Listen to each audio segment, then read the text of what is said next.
Hi, everyone. Here in the set of lectures, we're going to be talking about data quality and data pre-processing.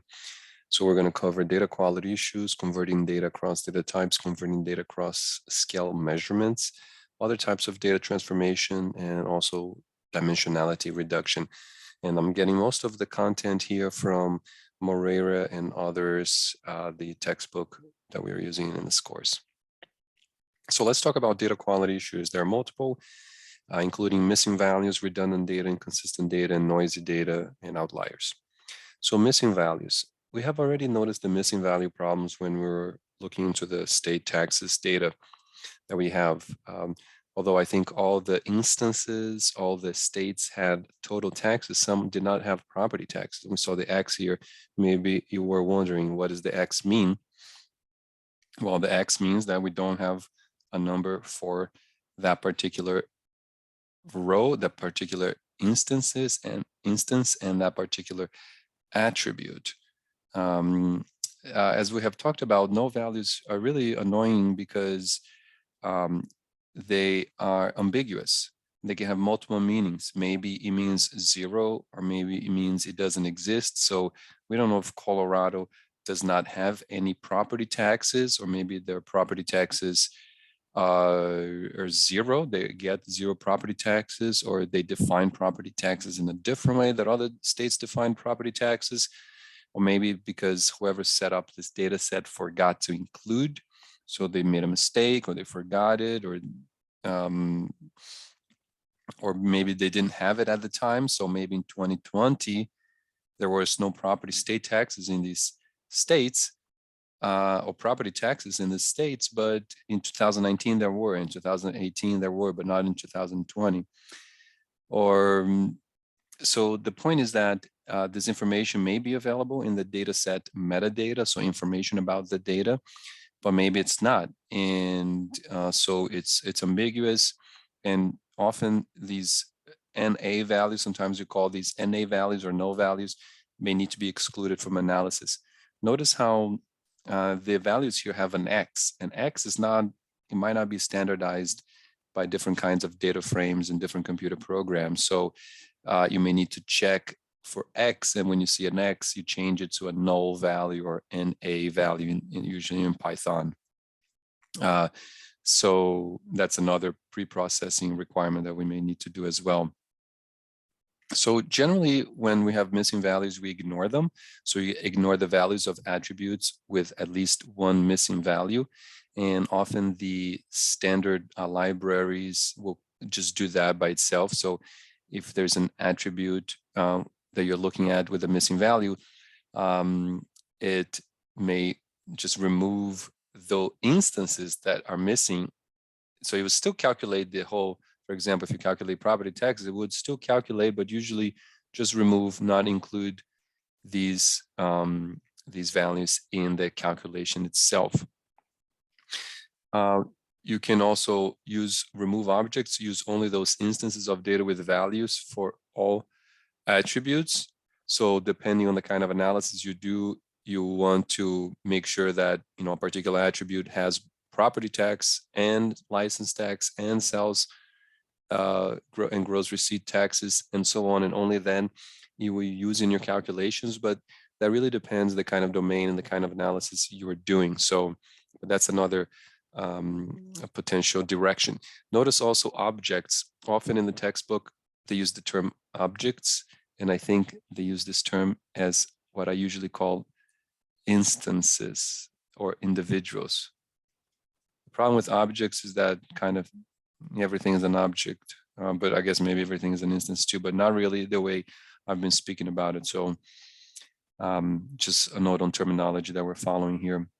Make estimates. So another potential issue is to fill the missing values with estimates based on values of same or other data sets, or maybe you have some extra knowledge and you can actually fulfill these missing values by getting another separate data set or calculating from another source of information. So that's actually perhaps the best thing, but of course, more difficult.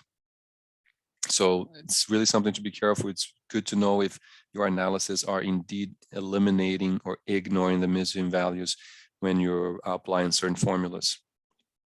Another issue is the redundant data. So as the name suggests, redundant data is repeated data. So as you can kind of see here on the left side of this diagram, we have this here. We have these two rows. It's the same information. Food Italian, age 43, distance very close and good. So somehow this got repeated here. Sometimes this happens, and this is redundant data. Now, sometimes these may actually be two separate instances, right? So there was like 2 visits to an Italian restaurant, and the age of the person was the same, and then the distance was the same, and then the company was the same. So, this is ID 3, this is ID 4. In that sense, these are 2 different instances, 2 different pieces of information, even though they are identical in some or most values.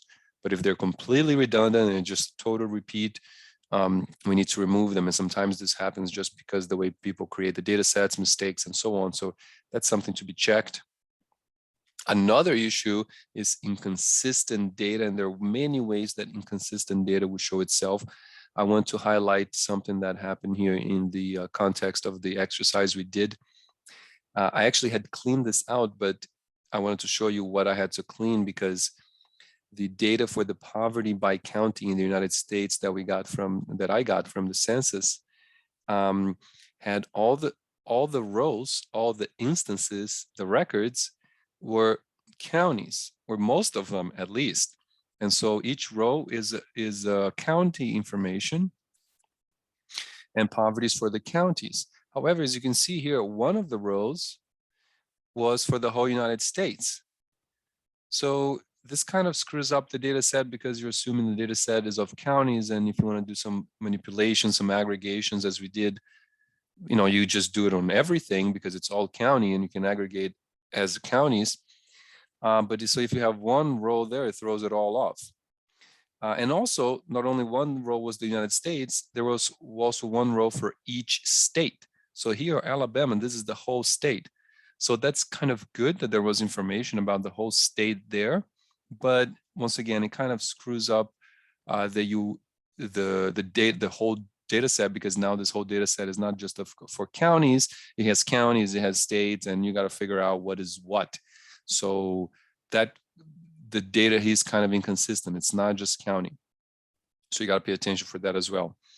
Other kinds of inconsistent data may be related to the particular values that show up for certain measurements or certain variables.